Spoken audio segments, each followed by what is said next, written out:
Un voyage au Maroc est une expérience unique. Tout le pays vibre d'une richesse culturelle où le vécu humain se mesure à la simplicité et à la grandeur des gestes millénaires. De l'artisan au fond de son échoppe, au somptueux palais, le Maroc exalte l'essence du voyageur qui vit cette aventure comme une initiation. Les gens sont le cœur vibrant de ce royaume enchanteur.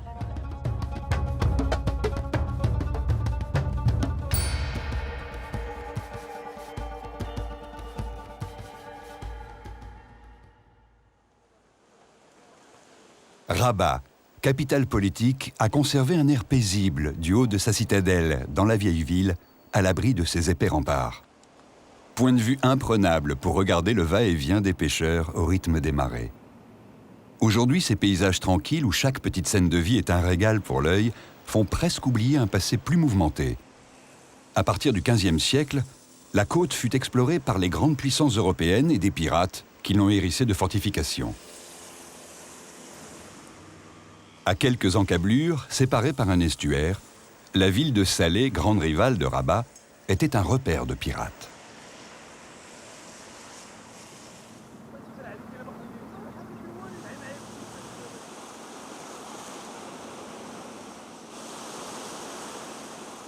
Une ville côtière, sur ses rives autrefois dangereuses où la menace venait de la mer, devait se protéger derrière des fortifications.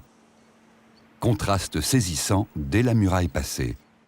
L'austérité guerrière laisse place à l'enchantement des ruelles étroites et des façades blanches et bleues. Dans ce labyrinthe où il fait bon se perdre, ombre et lumière se disputent l'espace. La course du soleil réinterprète en permanence ce paysage urbain que l'on redécouvre toujours différent.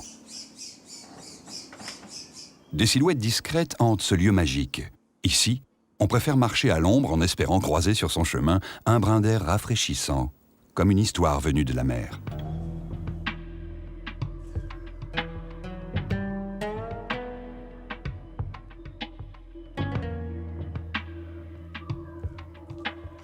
L'art et la guerre font parfois bon ménage, comme sur la porte des Oudayas, construite au XIIe siècle, en pierre de taille d'un ocre rouge.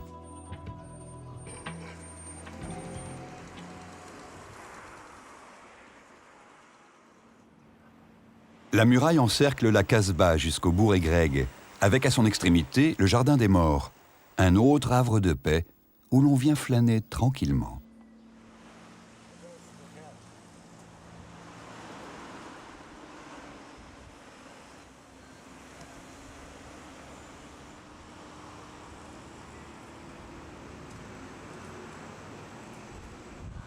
Changement de rythme aux abords du palais royal, où l'on replonge dans la vie animée d'une capitale. Mais il est facile, quelques rues plus loin, de retrouver une atmosphère paisible et poursuivre notre quête d'un pays plein de charme. La Médina est le centre de la ville, son point d'ancrage, son origine. Le mot Médina signifie ville en arabe. Centre commercial, c'est également un lieu de vie où l'on peut venir simplement boire un thé ou se restaurer.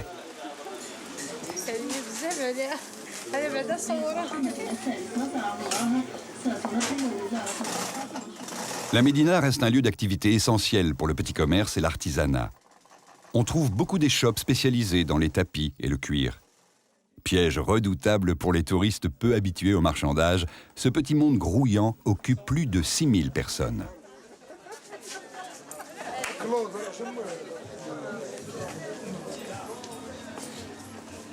Le commerce s'adresse ici essentiellement à une clientèle locale, un détour indispensable pour toucher le cœur véritable de la ville.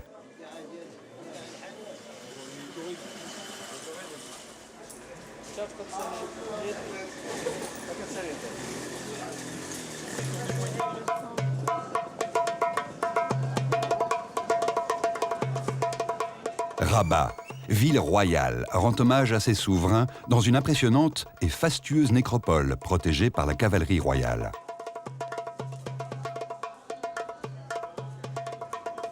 Au centre, dominant l'ensemble, La tour Hassan devait être le minaret d'une mosquée imaginée par Yacoub el-Mansour au XIIe siècle. Ce rêve de grandeur fut abandonné à la mort du souverain. Restent aujourd'hui ces alignements géométriques au pied d'une tour inachevée.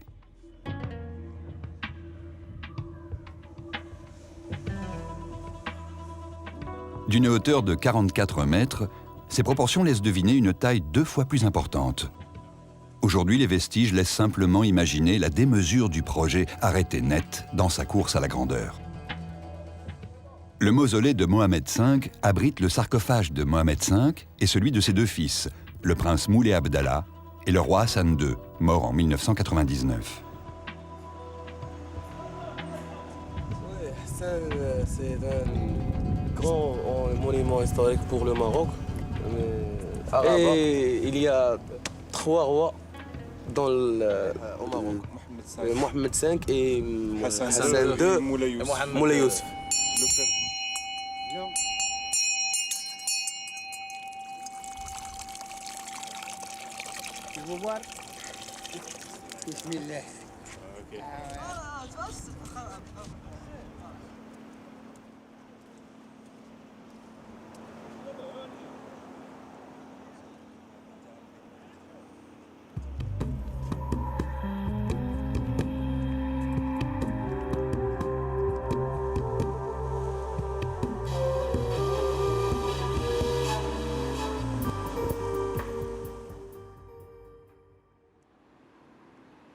Un peu plus à l'est, Meknès est également une ville impériale et donne l'idée de la grandeur revendiquée par les souverains alaouites. Moulay Ismaïl, contemporain de Louis XIV, dont il se prétendait l'égal, a élevé ici une cité à l'image de sa magnificence.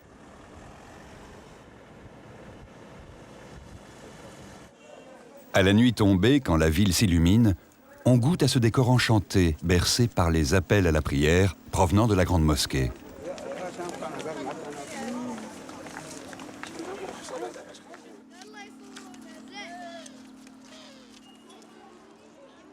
À Meknès, comme dans tout le Maroc, le visiteur est impressionné par la vitalité de la jeunesse. 30% de la population est âgée de moins de 15 ans. Une richesse, mais aussi un défi pour un pays qui mise sur l'éducation pour s'inventer un nouvel avenir.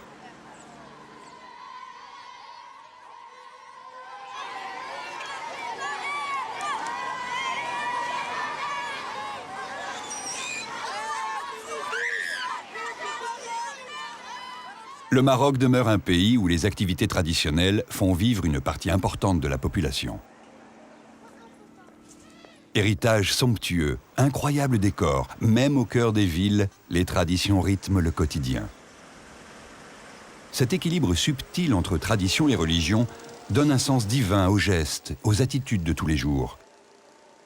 Le Maroc se cherche aujourd'hui un avenir pour intégrer l'évolution du monde, tout en respectant son histoire et son identité profonde. Les portes marquent clairement les limites de la ville. Finement décorée, Bab el-Mansour est considérée comme la plus belle du Maroc.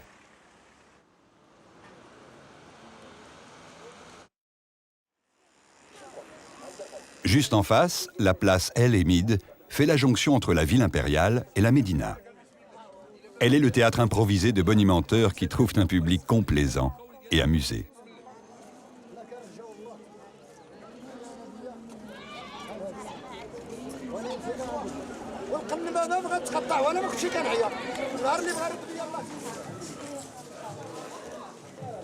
La Médina de Meknès nous fait pénétrer dans un monde de couleurs, de sons et de parfums.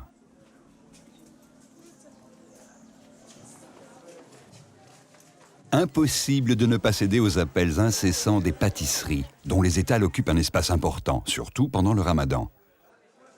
À base de miel, d'amandes et de sésame, cornes de gazelle, shebakia et baklaoua ne devraient pas décevoir les amateurs de douceur sucrée.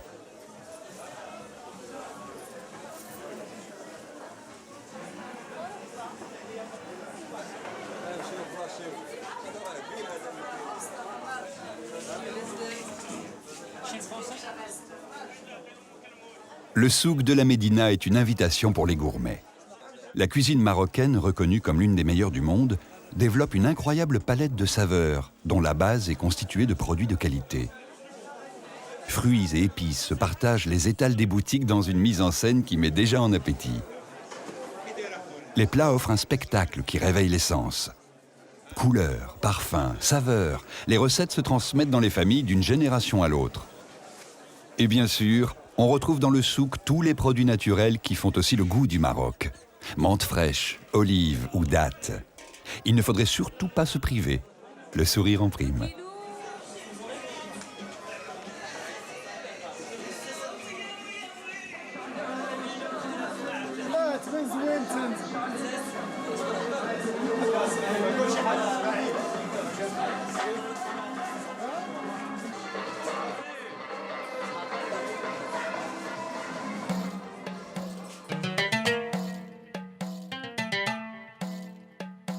La Médina offre également de somptueux décors, comme cet ancien fondouk aux ornementations incroyablement travaillées. Il abrite aujourd'hui un marchand qui utilise la beauté des lieux pour mettre en valeur ses tapis.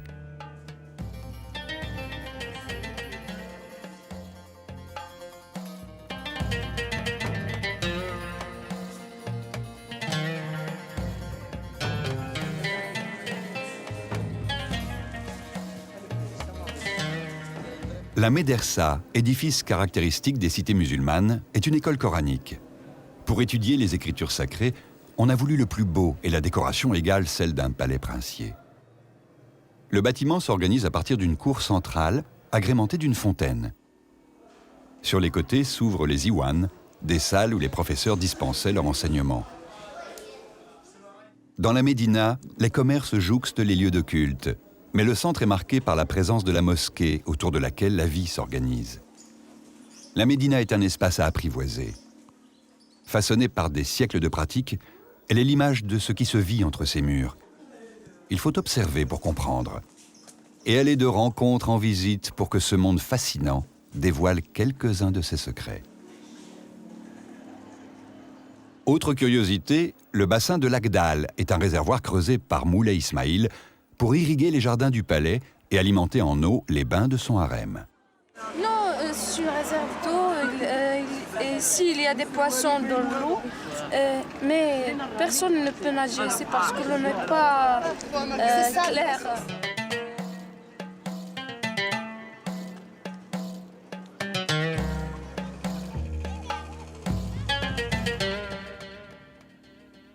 Les environs de Meknès offrent un itinéraire incroyable pour ceux qui cherchent à en savoir un peu plus sur l'histoire du Maroc. Ce village, accroché comme un nid d'aigle sur un éperon rocheux, porte le nom du fondateur de la première dynastie arabe ayant régné au Maroc, Moulay Idriss. D'ici, on domine l'Oued Kouman et le plateau de Volubilis. Cet endroit témoigne des civilisations qui se sont succédées. Au cours des différentes époques, des hommes ont profondément marqué le paysage de leurs empreintes. En 40 après Jésus-Christ, les Romains bâtissent Volubilis pour contrôler cette région du nord de l'Afrique. Volubilis fut ensuite peuplée par les Grecs et les Berbères. Pour se rendre compte du métissage des cultures, direction Fès. Gardienne des vestiges de la civilisation arabo-andalouse, Fès est l'une des plus prestigieuses cités de l'islam. La vallée semble trop étroite pour accueillir une telle profusion de palais, de maisons et de mosquées savamment imbriquées.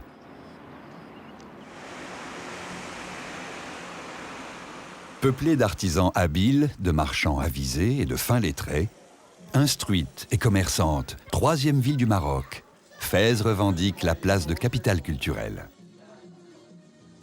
La Médina nous ouvre ses portes. Flânant longuement, presque au hasard, on découvre les innombrables vestiges classés au patrimoine de l'humanité par l'UNESCO et les minuscules échoppes. Mouvements et couleurs, bruits et cris, le charme joue à plein.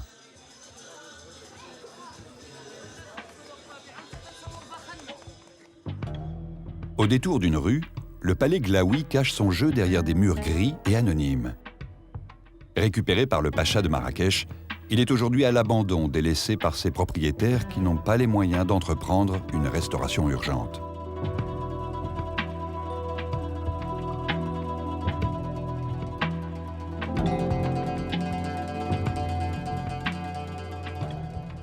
Il fut pourtant, du temps de sa splendeur, le plus somptueux de la Médina, avec 17 maisons, 2 grands jardins et une école coranique.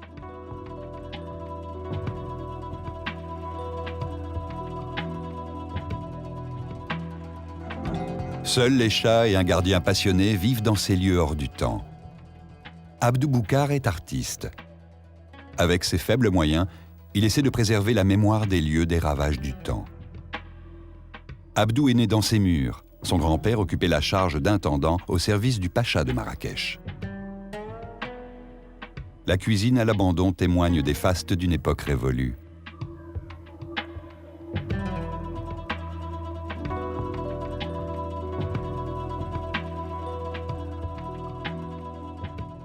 Dans une autre aile, le quartier des femmes. Le harem, avec ses boiseries abîmées, demeure un lieu merveilleux.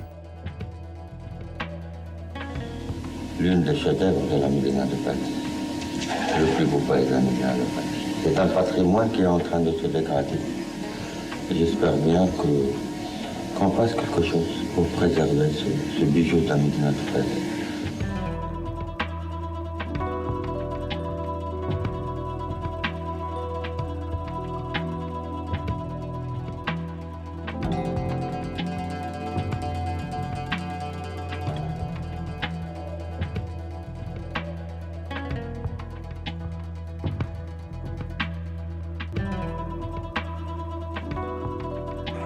Dernier regard sur cet endroit magique, en espérant qu'un mécène s'y intéresse prochainement pour faire revivre l'histoire oubliée et la beauté passée. Fès a fait la réputation de la céramique marocaine. La tradition est ancienne et remonte à l'Antiquité. Mais la venue des maîtres andalous au XIXe siècle a permis à cet artisanat d'acquérir ses lettres de noblesse.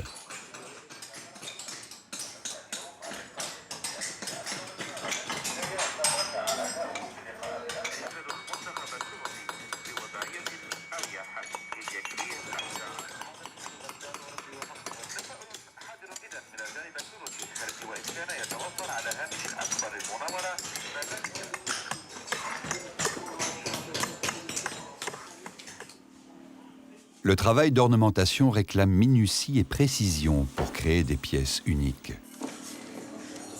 La chaîne de touristes.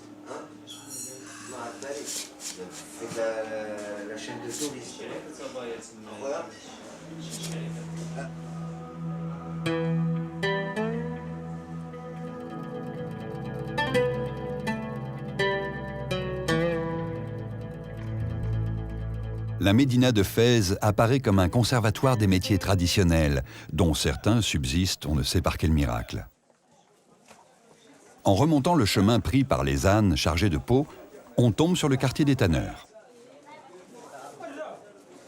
Généralement, cette activité bruyante, malodorante et polluante s'organise à l'extérieur de la ville. Mais la position de la rivière contraint ici les tanneurs à exercer presque en centre-ville. Le travail pénible se déroule dans une puanteur obsédante. Chacun ici a une fonction bien précise du nettoyage de la peau à la coloration du cuir. Le tannage est l'art de la transformation de la peau d'un animal en une matière noble et stabilisée, le cuir. Les peaux sont baignées dans des bains de chaux pour se débarrasser de tout élément organique. Après 3 semaines de macération, elles sont rincées à grande eau pour être à nouveau travaillées. Les peaux sont ensuite plongées dans une solution tannique composée d'extrait d'écorce, dans des foulons. Ces alignements de cuves ont généralement plusieurs siècles et les méthodes de fabrication ont peu évolué.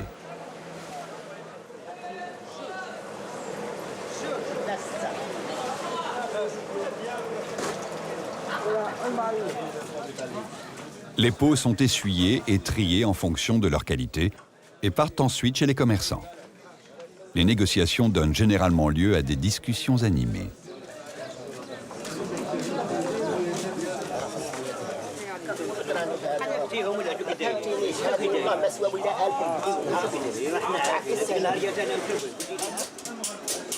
Comme toutes les médinas, celle de Fès s'organise en fonction des différents corps de métier.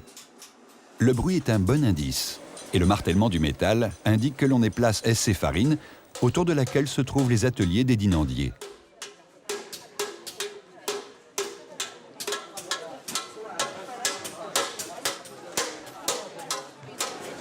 Par l'une de ces 14 portes, on aperçoit la mosquée Qarawiyyin, la plus grande de la ville. Construite en 933, chaque souverain d'une nouvelle dynastie a voulu laisser son empreinte dans la pierre. L'édifice présente une incroyable ornementation qui illustre cette surenchère. Avec la mosquée et les bains, l'école coranique est l'un des édifices caractéristiques des cités musulmanes. La médersa El Atarine, par la qualité de ses collèges et les soins apportés à sa décoration, traduit l'importance culturelle et spirituelle de la ville.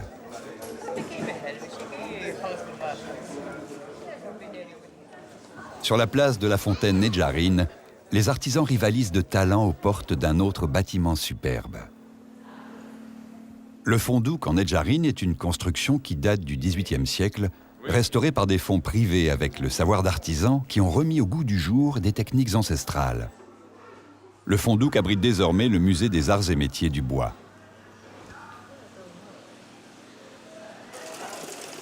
L'inventaire des trésors de la Médina prendrait des jours. C'est souvent au hasard d'une promenade que l'on déniche ce palais du XIVe siècle, transformé en restaurant à la décoration raffinée.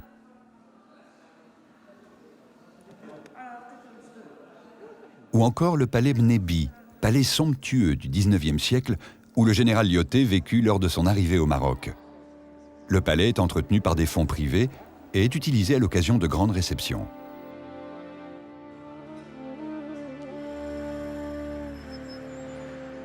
Difficile d'épuiser les attraits de cette ville tant elle offre de trésors.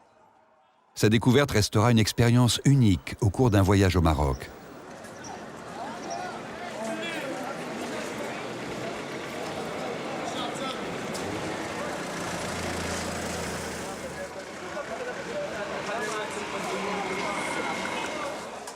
La conservation du patrimoine architectural apparaît comme une tâche immense, l'enjeu étant de préserver aussi le cadre de vie des 150 000 habitants de la Médina, afin de ne pas transformer une culture vivante en ville-musée. Le palais royal à Fès, comme dans toutes les villes impériales, ne sert que rarement. Le roi y séjourne uniquement lors de ses déplacements.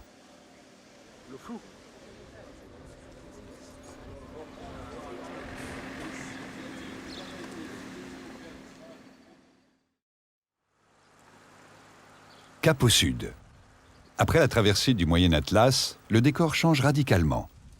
Les gorges du Todra sont une bonne introduction à l'atmosphère plus mystérieuse du Grand Sud.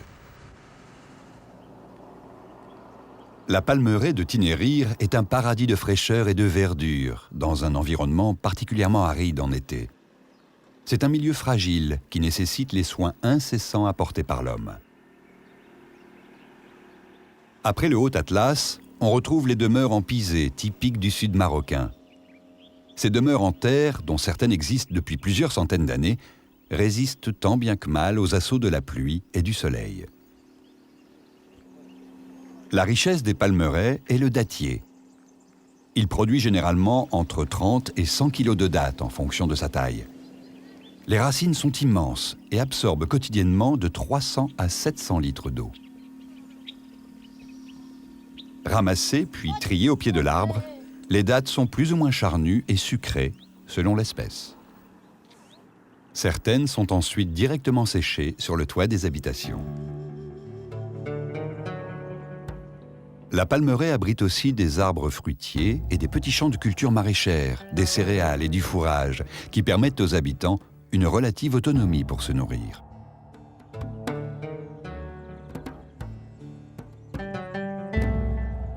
On trouve aussi quelques plantations de thé et de tabac. Toutes les parcelles sont limitées par de petits murets qui facilitent un système d'irrigation très performant.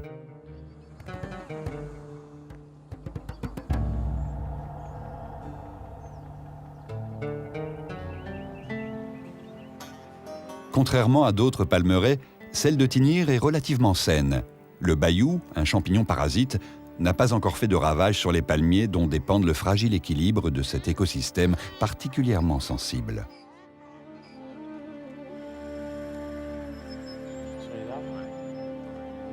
La plus grande richesse, c'est la date, bien sûr, parce que c'est une récolte, c'est un fruit que ça se vend, c'est-à-dire que ça se vend un peu cher. Et aussi, ça donne beaucoup des récoltes.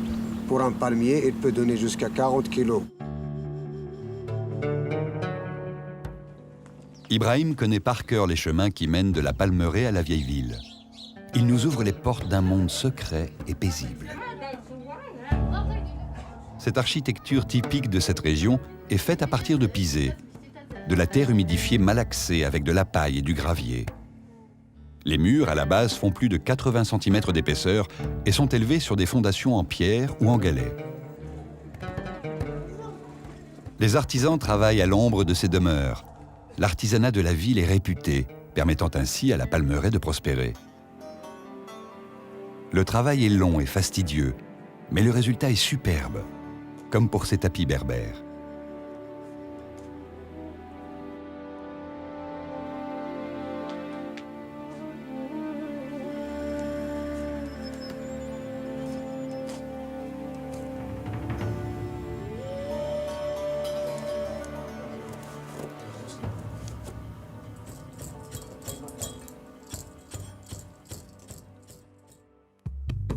Les portes du Grand Sud s'ouvrent sur la route qui mène à Ouarzazate, la porte du désert. En été, la température dépasse les 40 degrés.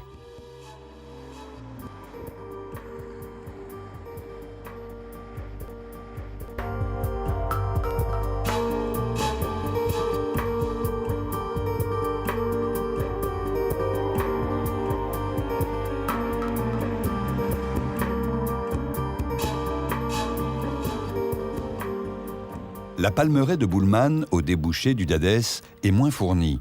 Elle souffre du bayou, le champignon destructeur. Mais la bourgade est au centre du commerce de dattes pour toute la région.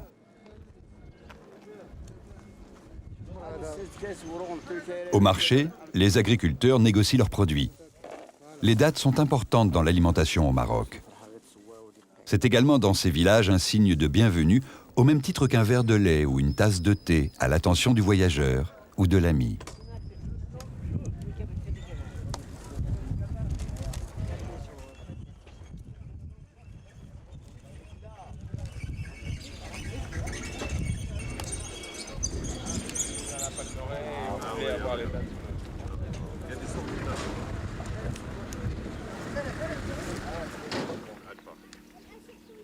À Skoura, la Kasbah d'Armedili est impressionnante par sa taille et remarquable par sa décoration. Elle a été bâtie par le maître du Coran du Glaoui et toujours habitée de temps à autre par son propriétaire.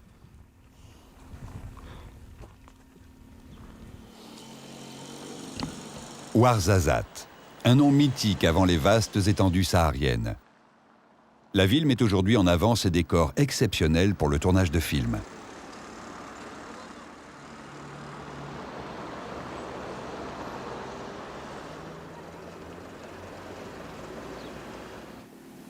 Tifoultout, avec sa Kasbah en pisé ocre pâle, a été mal restaurée. Elle doit sa renommée pour avoir servi de décor pour le film Laurence d'Arabie.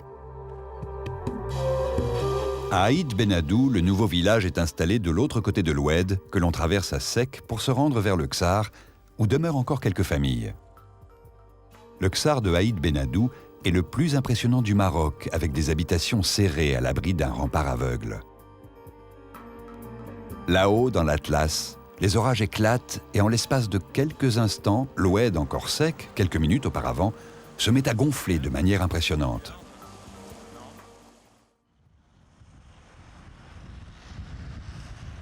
Marrakech est devenue une étape incontournable sur les routes du Sud, avec ses splendides remparts qui font face à l'Atlas.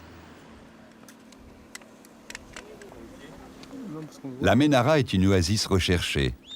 Ce bassin monumental a été créé au XIIe siècle pour irriguer les nombreux jardins des palais. Bordé d'une immense oliveraie de 90 hectares, c'est un parc recherché pour son calme et sa fraîcheur.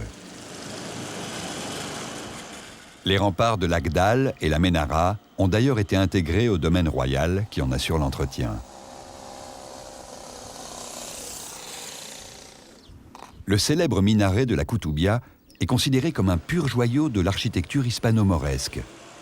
Depuis 8 siècles, il est le symbole de la ville. Chaque face offre un décor différent, s'étirant le long des 70 mètres de l'édifice dominant la ville.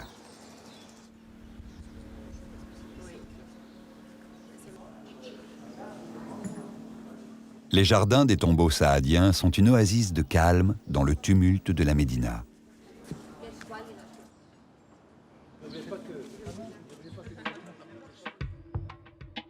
Découverts et restaurés en 1917, ils étaient protégés des regards d'une épaisse muraille. C'est là que reposent les sultans et leurs familles, et notamment le fameux Ahmed Mansour. Le tour des remparts de Marrakech fait 19 km de long, une enceinte élargie lors des agrandissements successifs de la Médina et régulièrement restaurée depuis sa construction en 1130.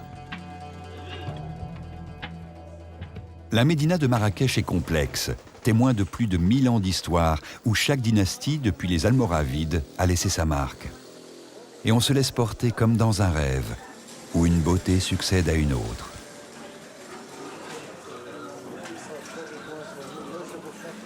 La Médina comporte aussi plusieurs mosquées, comme la mosquée El Mouassine, qui date du XIIe siècle.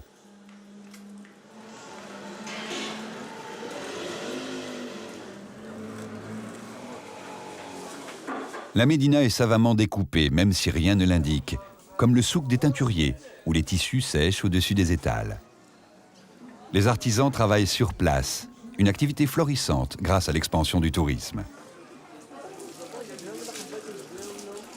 Le travail des couleurs sur les étoffes est harassant, surtout en période de forte chaleur. Chaque jour, on se consacre à une teinte différente, faite à partir de pigments naturels.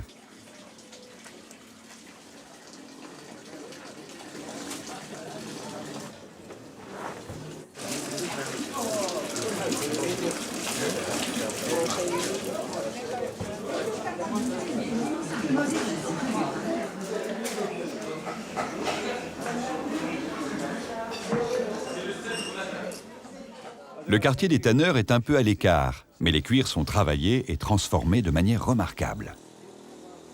Au milieu des échoppes de babouches, des silhouettes se glissent pour se rendre par des portes discrètes aux différentes mosquées de la Médina.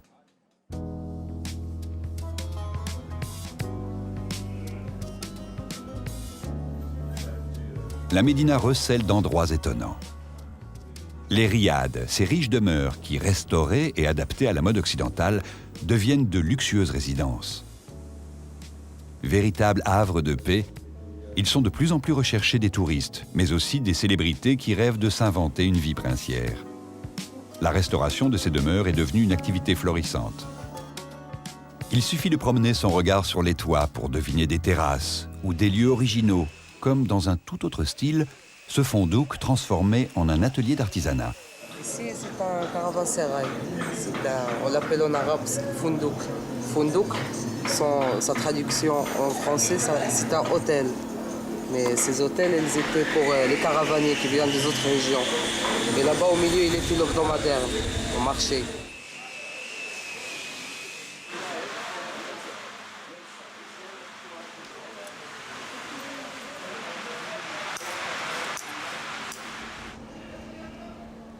Les riads donnent lieu à des aménagements luxueux, comme le sultanat, transformé en hôtel 5 étoiles. Un endroit forcément sublime de tradition, de calme, de luxe, en plein cœur de la Médina.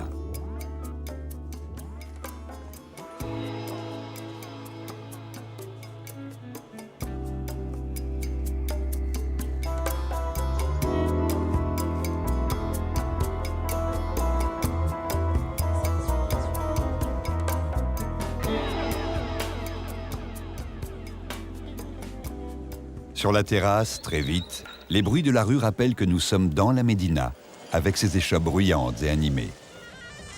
Lorsque l'on découvre Marrakech pour la première fois, la place Jemaa el Fna constitue un vrai pôle d'attraction. D'abord, beaucoup de petites rues y conduisent. De plus, sur cette place incroyable, règne une atmosphère particulière. Ce lieu touristique attire aussi les Marocains qui aiment bien regarder et écouter conteurs et magiciens, ou suivre les performances de différents artistes, sans oublier les charmeurs de serpents. Chacun ici appartient à une confrérie qui fait de la place, malgré des airs de joyeuse pagaille, un lieu organisé en fonction de règles à respecter.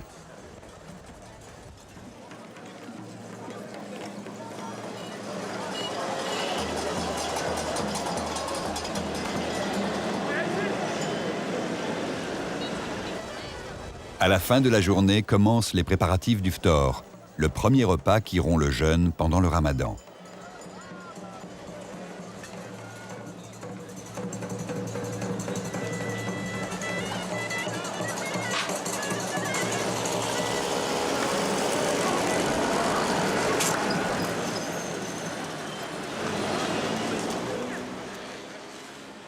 Le chant du muezzin vient à peine de retentir au coucher du soleil. Les restaurants en plein air sont pris d'assaut. Les musulmans viennent prendre leur premier repas. En général, ce déjeuner débute avec la harira, une riche soupe à base de lentilles et de pois chiches, accompagnée de begrir, des crêpes en nid d'abeille servies avec du beurre fondu et du miel. Et nul besoin de grands fourneaux pour profiter de savoureux tagines.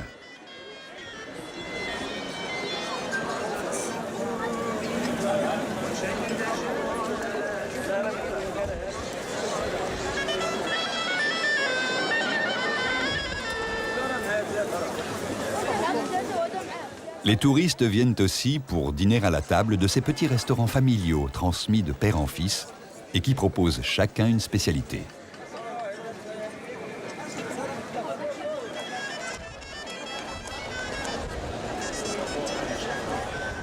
Bien entendu, le thé à la menthe est un incontournable, pendant ou à la fin du repas.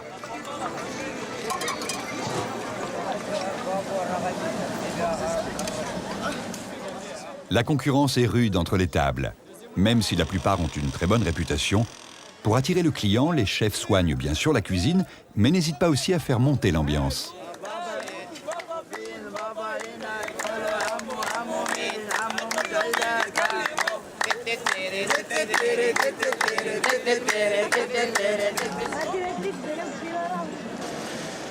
L'animation de la place ne s'estompera que tard dans la nuit.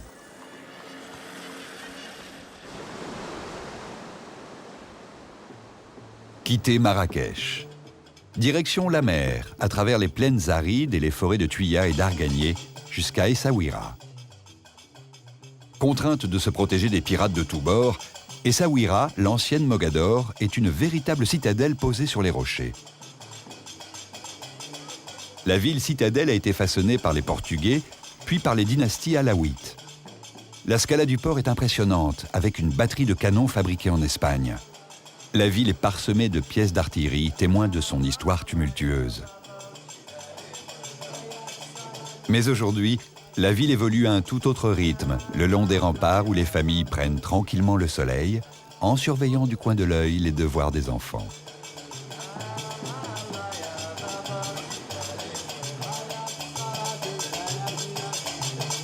Le port d'Essaouira s'appelait autrefois le port de Tombouctou. Bâti au XVIIIe siècle par le sultan Sidi Mohamed Ben Abdallah, il reste aujourd'hui un des grands ports de la côte atlantique. Sur les quais, les écailleurs se disputent les faveurs des clients. Les mouettes et les goélands se régalent.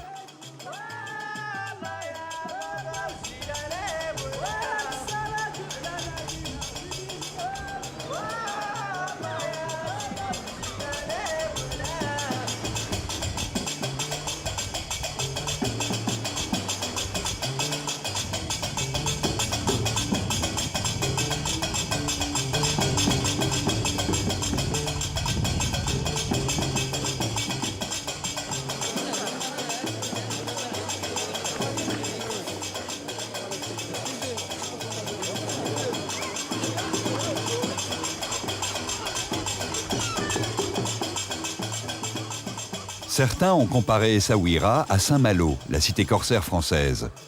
On y retrouve en effet un patrimoine historique comparable.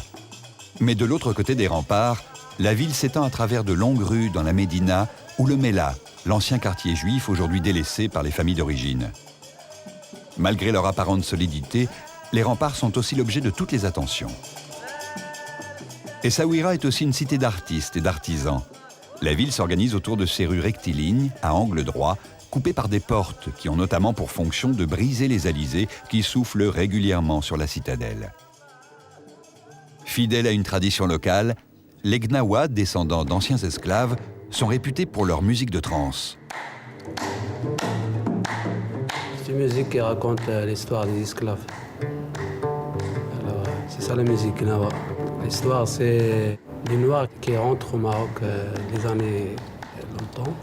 C'est une musique de la trance, c'est spirituel, qui raconte des histoires des esclaves. Appréciée par des musiciens comme Jimi Hendrix ou Robert Plant, la musique Gnawa est restée vivante. Et chaque année, Essaouira accueille un festival de musique du monde.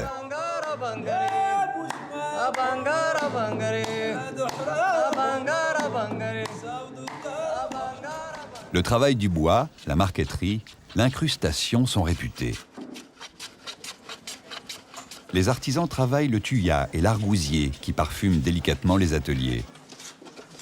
Les tables souiri en tuya sont très recherchées. Incrustées de nacre et de fils d'argent, elles nécessitent un long travail. La place Moulay Hassan est entourée de rues animées qui finissent par déboucher sur la mer. Porté par un climat tempéré tout au long de l'année, on prend le temps de vivre et de flâner face à la mer, d'autant plus facilement que la ville n'est pas encore envahie par le tourisme.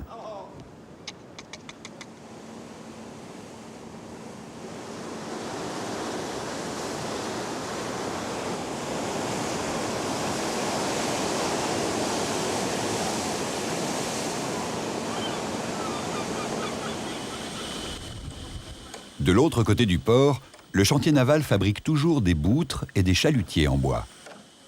Même si l'activité de ce chantier traditionnel diminue, on travaille encore avec les techniques et les outils des anciens charpentiers de marine.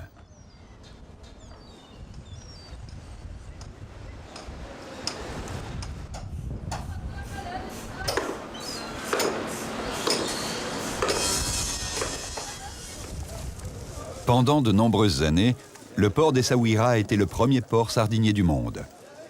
La pêche marocaine est la plus importante d'Afrique, grâce à sa côte atlantique particulièrement poissonneuse. Les volumes de pêche ont quasiment doublé depuis 1983, et la sardine est devenue une véritable industrie avec des perspectives économiques importantes. Le matin, au retour de la pêche, le déchargement des bateaux est un spectacle en lui-même. Cette technique permet de vider un bateau éloigné du quai en un temps record.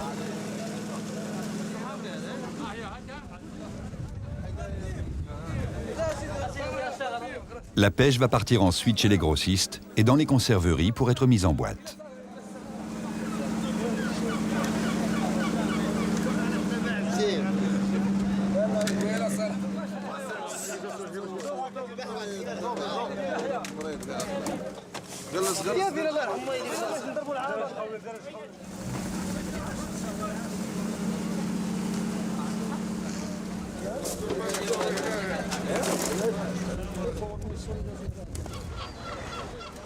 Un peu comme à Marrakech, derrière les remparts ou des murs anonymes, on découvre des riads superbes.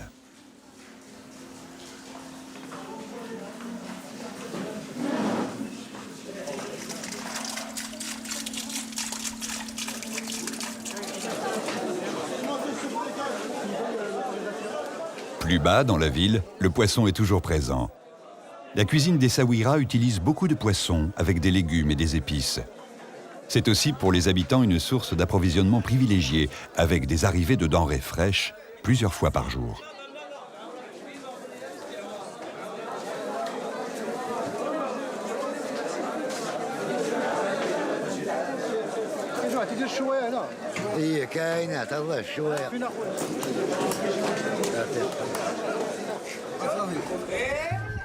Autour des plages, les brises régulières et les vagues attirent depuis plusieurs années les fondus de kite et de windsurf.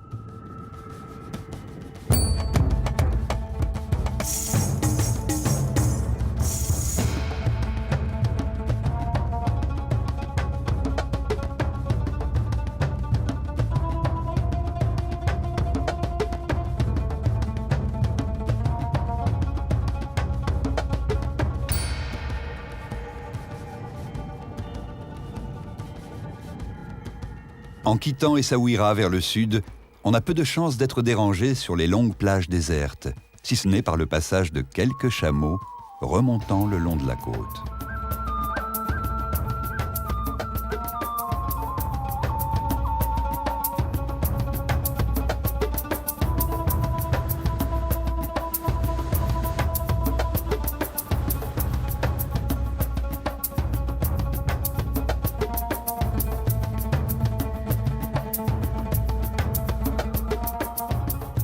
À Imsouane, les falaises ont pris le relais des plages, mais la mer offre des vagues magnifiques pour les rares surfeurs qui connaissent cette droite interminable.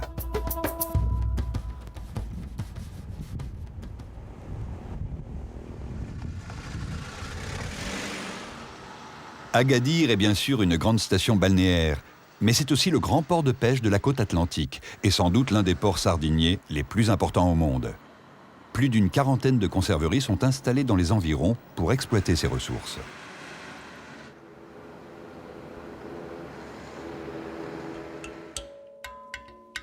En quittant Agadir vers le sud, au fond de Petit Oued se nichent des bananeraies, des oasis de fraîcheur dans une zone plutôt désertique. La région d'Agadir fournit 60% de la production de bananes du Maroc.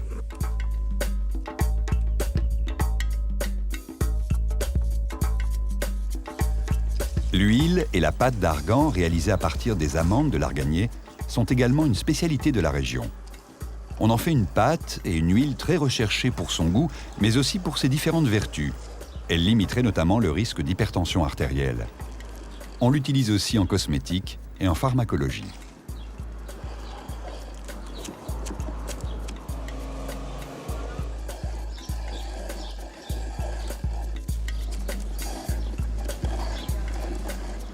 En poursuivant la route vers le sud, Tiznit est connue surtout pour son artisanat berbère.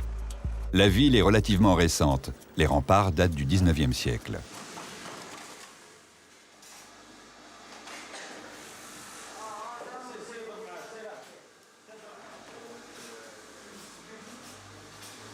C'est un travail méticuleux, avec des fils de métal torsadés, aplatis et enroulés en de fins motifs ajourés.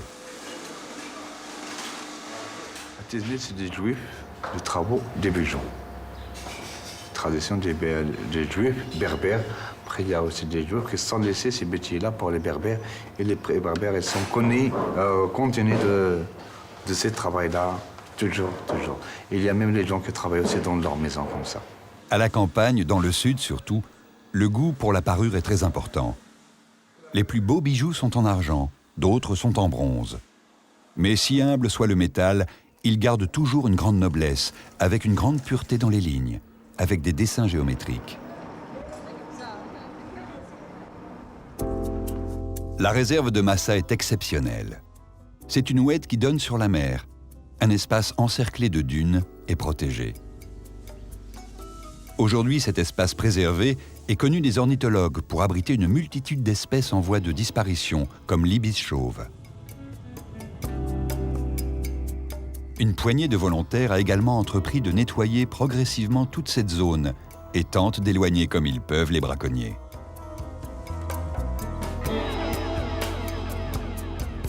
L'Oued Massa n'est qu'une partie d'un parc de 13 hectares où les colonies de spatules blanches se disputent le territoire avec les flamants roses.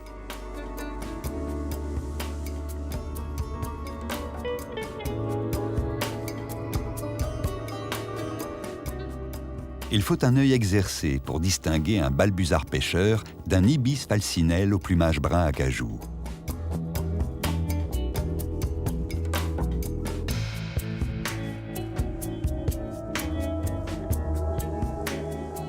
Les grues cendrées sont déjà arrivées en nombre d'Europe pour passer un hiver douillet.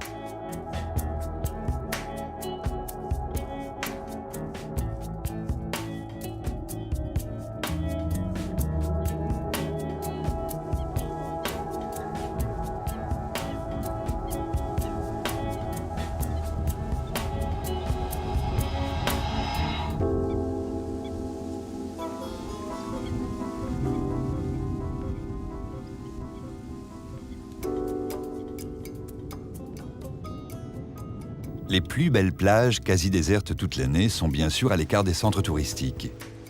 Ici, à Sidi Irbat, c'est le domaine des troglodytes, avec les pêcheurs qui, en hiver, lorsque la houle est puissante, n'hésitent pas à laisser le poisson tranquille pour surfer.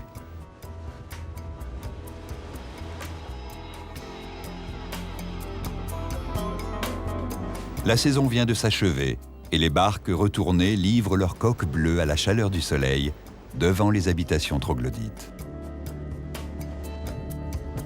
Les pêcheurs de cette plage aiment par-dessus tout le poulpe qu'ils traquent sans relâche entre les rochers. Sidi Irbat est un petit coin de paradis pour les amoureux de la mer. À l'écart des flots de touristes, c'est un endroit idéal pour terminer notre voyage, s'imprégner des sensations d'une fin de journée au bord de l'océan, se souvenir une dernière fois de toutes les merveilles.